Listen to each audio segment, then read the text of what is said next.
lorsque Madame Liliane de Grasse entra dans sa classe. Elle sourit chaleureusement à ses élèves et leur déclara tendrement « Je vous adore tous ». Mais en vérité, un élève échappait à cette affection. Gabriel Lambert, ce garçon solitaire assis au premier rang. Gabriel avait marqué Madame de Grasse l'année précédente par son apparence négligée, ses vêtements toujours sales et son air renfrogné.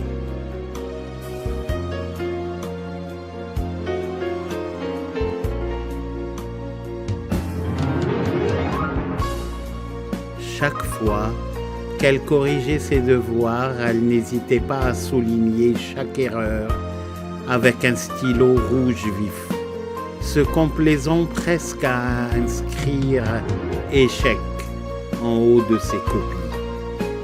Un jour, elle fut chargée de consulter les dossiers scolaires de ses élèves. Elle repoussa celui de Gabriel jusqu'au dernier, mais ce qu'elle y découvrit la bouleversera.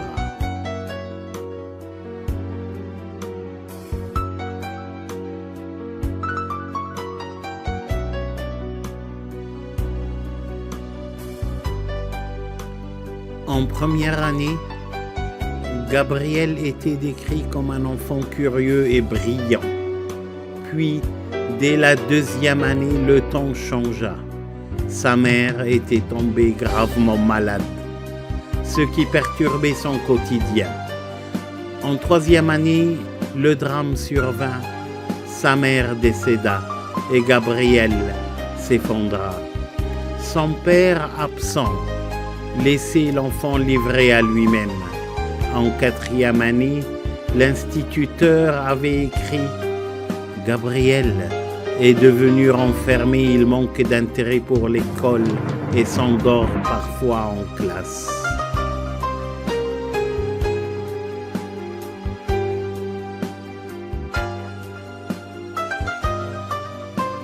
En lisant ces lignes, Madame de Grasse se sentit envahie par la honte. Elle comprit qu'elle avait jugé cet enfant brisé sans jamais chercher à comprendre sa douleur. Peu après, arriva son anniversaire. Chaque élève lui offrit un cadeau soigneusement emballé, sauf Gabriel, dont le présent était maladroitement enveloppé dans un vieux papier d'épicerie.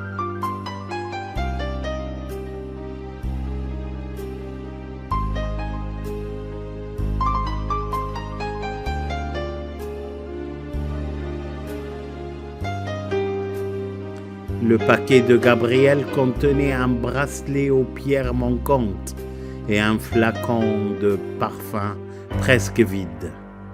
Les autres élèves éclatèrent de rire, mais Madame de Grasse mit le bracelet et déposa quelques gouttes de parfum sur son poignet. Gabriel, à la fin de la journée, s'approcha timidement d'elle et murmura « Aujourd'hui, vous sentez comme ma maman. » Ces mots transpercèrent Madame de Grasse.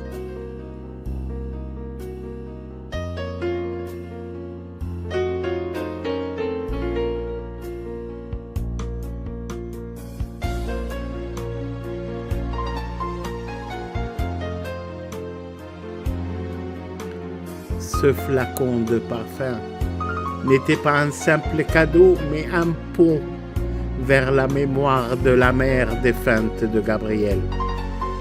Madame de Grasse pleura longtemps après le départ des élèves, réalisant combien cet enfant avait souffert en silence.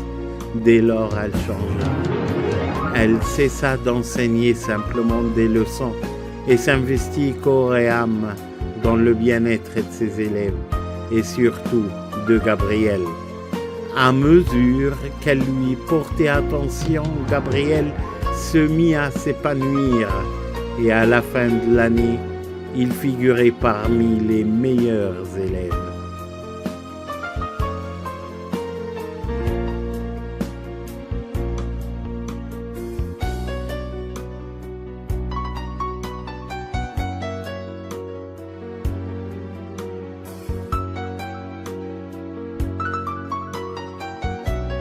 Les années s'écoulèrent. Un jour, Madame de Grâce reçut une lettre de Gabriel devenu adulte. « Vous êtes la meilleure enseignante que j'ai jamais eue », lui écrivait-il. 6 ans plus tard, une autre lettre arriva, annonçant qu'il avait terminé le lycée, classé 3e de sa promotion. Puis, après quelques années, il lui révéla qu'il avait obtenu un diplôme universitaire avec distinction. Un jour, une lettre bouleversante vint changer le cours de leur relation. Gabriel, sur le point de subir une opération pour un cancer, lui écrivit « Aujourd'hui, je m'apprête à affronter une bataille que je n'aurais jamais imaginée. Face à cette peur qui m'envahit, je pense à vous. »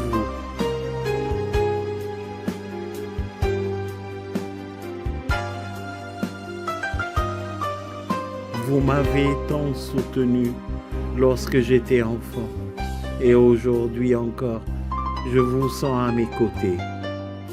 Vous avez été mon pilier et malgré les années et la distance, c'est comme si le parfum diva que vous portiez autrefois m'enveloppait à nouveau. Vous m'avez appris que même lorsque la vie fait mal, l'amour triomphe toujours. Vous êtes là, toujours. Vous êtes.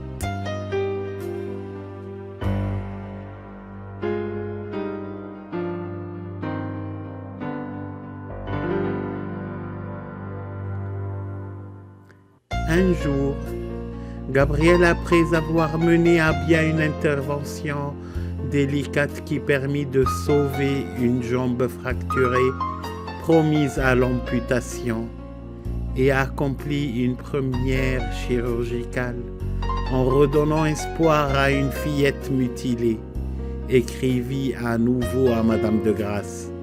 « Chère Madame de Grâce, aujourd'hui, avec toute une équipe, j'ai réussi à accomplir ce qui autrefois semblait impossible. Grâce à vous, à l'énergie intemporelle de l'amour que vous m'avez insufflé, deux vies ont changé. Ils auront une existence et des lendemains meilleurs. Dans les moments de doute et de peur, je vous ai toujours senti près de moi. Vous avez été là, même dans le silence. Et c'est cet amour, cette espérance qui continue de me guider.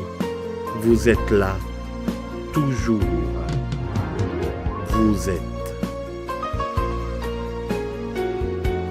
Pour Madame de Grâce, ces mots résonnaient comme une preuve vivante que l'amour, sous toutes ses formes, triomphe toujours.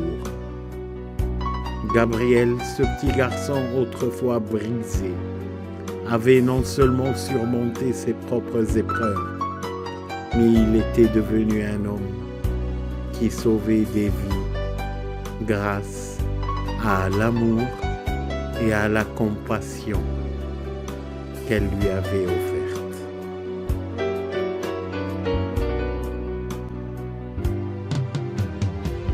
Ainsi, l'histoire de Gabriel et Madame de Grâce démontrait une vérité éternelle. L'amour, malgré les épreuves et les ténèbres, triomphe toujours. Et c'est lui qui éclaire les chemins les plus sombres, offrant à chacun la force de continuer vers des lendemains meilleurs.